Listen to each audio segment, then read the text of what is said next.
You could feel it the moment the Qatar race was over. This wasn't the usual frustration you get after a rough weekend, and it wasn't the kind of disappointment Ferrari fans have learned to accept over the years. What Lewis Hamilton and Charles Leclerc showed walking out of that paddock was something different, something heavier. It was the look of two drivers who realised that the fight they believed they were in wasn't actually a fight anymore. It was already over. And it wasn't because they gave up. It was because the car, the strategy, and the entire season collapsed underneath them in plain sight. From the opening laps, Hamilton was wrestling a machine that simply refused to cooperate. Nothing responded the way it should. Every corner looked like a negotiation with a car that didn't want to be there. And being boxed into midfield traffic only made the SF25's weaknesses stand out even more. Meanwhile, Leclerc's day wasn't any better. He spent most of the race stuck behind slower cars, pushing to the limit just to hang on rather than move forward. When both drivers crossed the finish line, you could almost sense that they knew what the result really meant. Ferrari hadn't just lost points. They had officially fallen out of the fight for second in the championship.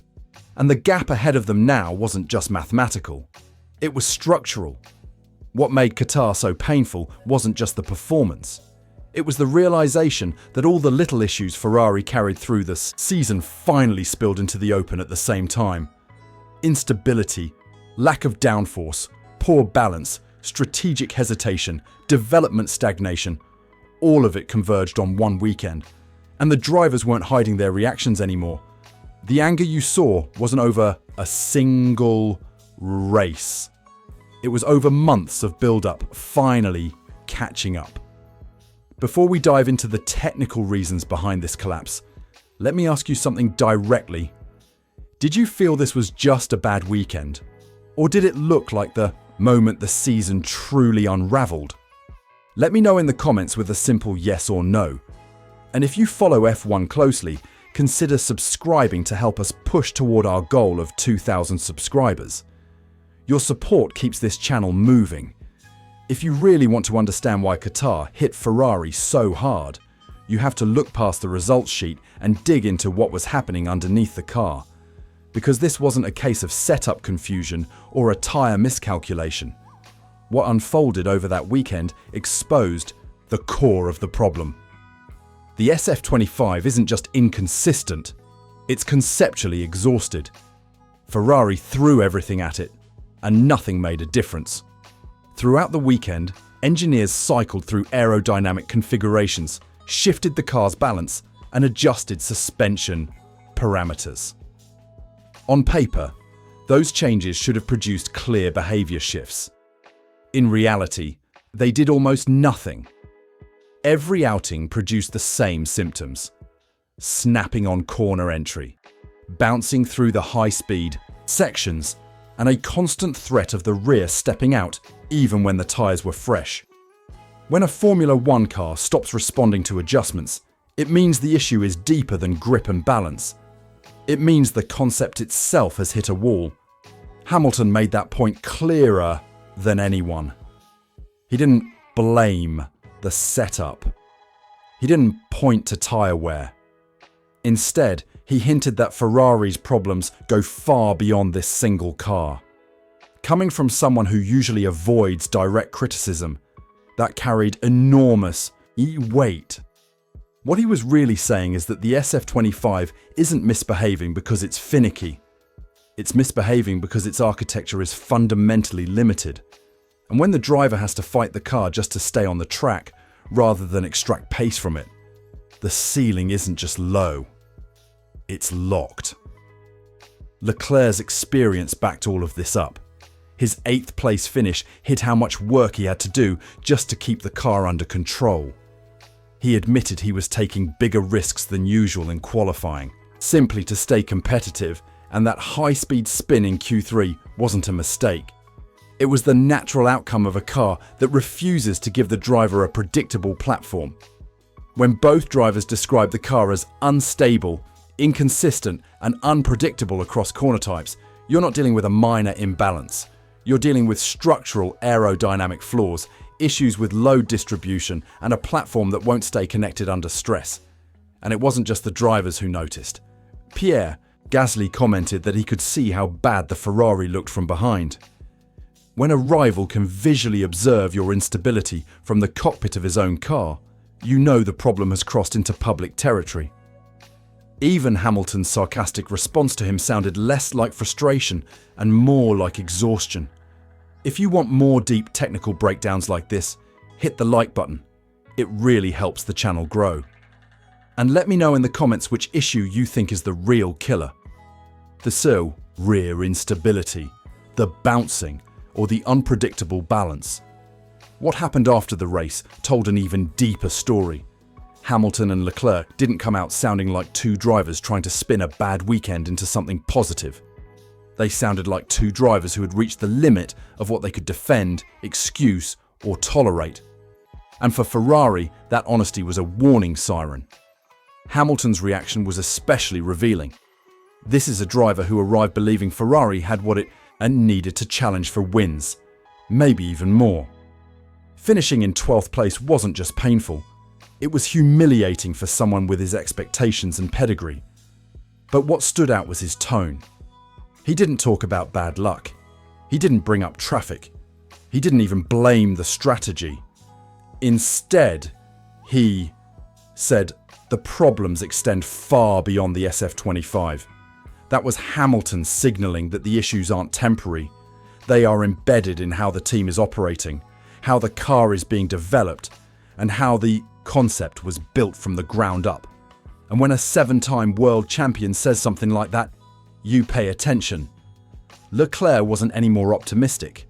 His 8th place might look fine at first glance, but the reality behind it was one of constant fighting just to keep the car where it was. He admitted the weekend hurt a lot, which is unusually emotional for someone who's typically calm, controlled, and analytical. His honesty showed how far the situation has deteriorated. Leclerc entered the season believing the SF25 had real potential, and Qatar shattered that belief completely. His frustration wasn't about being overtaken or missing out on a podium. It was about realizing that the car simply isn't capable of matching the standards Ferrari should be hitting, no matter what the drivers do. Both drivers found themselves embarrassed by how easily rivals passed them. That's not something you can hide with words.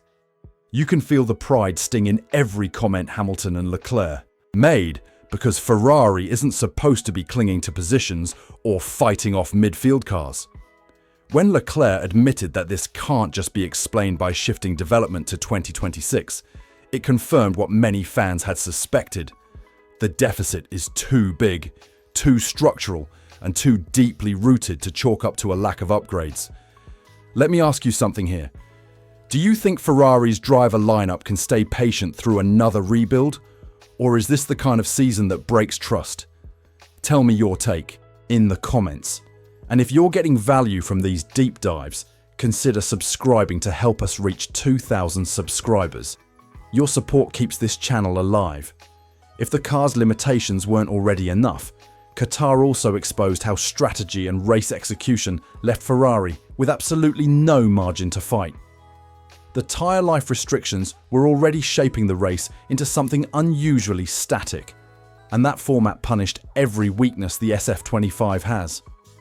With overtaking limited and degradation extremely sensitive, the only real way to move forward was through clean air, consistent balance, and a platform the driver could trust. Ferrari had none of those things. Hamilton started down in 18th, which turned his entire afternoon into a survival exercise. When your car already struggles with instability, running behind other cars only amplifies the problem. The dirty air made the SF25 lose even more predictability, and Hamilton found himself stuck in a loop. Manage the sliding, compensate for the snaps, avoid overheating the tyres, and repeat. No strategy could fix that. You can't undercut or overcut your way out when the car simply doesn't have a competitive baseline. That's why Hamilton finished out of the points, not because Ferrari didn't try, but because the tools they had weren't enough to work with. Leclerc's 8th place was almost entirely down to his own determination. The car wasn't offering pace, and you could sense the frustration when he apologised to fans. That's not something a Ferrari driver ever wants to do. But that apology reflected something deeper: the emotional weight of a season where expectations and reality drifted farther and farther apart. Ferrari started the year believing the SF25 would be good enough to fight consistently near the front. By Qatar, they were holding on to 4th place in the standings thanks more to perseverance than performance. The bigger story here isn't the race itself, it's what the race confirmed. Ferrari is officially out of the fight for 2nd place in the Constructors' Championship, and they didn't lose that fight because of misfortune or single race errors. They lost it because the SF25 has reached a hard limit. No setup change, no strategy twist, no aggressive tyre call was ever going to change the fact that this car can't provide the foundation Hamilton and Leclerc need. Let me get your opinion on this. Do you think Ferrari should have pushed development longer into the season instead of shifting early to 2026? Or was that the only realistic option left? Drop your thoughts in the comments. And if you're enjoying this breakdown, hit the like button and subscribe. It really helps us move closer to that 2,000 subscriber goal. Now, let's move into the final and most important part: what Qatar truly revealed about Ferrari's future, and why both drivers now see rebuilding as the only path forward. Everything that happened in Qatar led to one unavoidable conclusion: this wasn't just a bad weekend or a temporary dip in form. It was the moment Ferrari's entire 2025 project was exposed for what it truly is: a car and a philosophy that have run out of room to grow. And for Hamilton and Leclerc, Qatar forced a level of honesty that teams usually try to avoid this late in a season. But once the truth is out, there's no taking it back. The SF25 didn't just show a flaw here or a weakness there. It revealed the full extent of its limitations. The aerodynamic instability, the unpredictable balance, the lack of rear support, the bouncing in high-speed corners, all of it pointed to a deeper structural issue that went far beyond the setup sheets. This wasn't something a new front wing or an upgraded floor could fix. It was the kind of foundational problem that sits at the core of a car's concept, the kind that can only be solved by starting over. That's why both drivers stopped trying to frame the season as something salvageable. Hamilton spoke openly about vulnerabilities inside the operation itself, hinting at broader structural issues that can't be patched with updates. Leclerc admitted the suffering wasn't because development had shifted to 2026. The deficit was simply too big. When both drivers independently reached the same conclusion, that the car is fundamentally incapable of delivering the performance Ferrari needs, it becomes impossible for the team to hide behind excuses.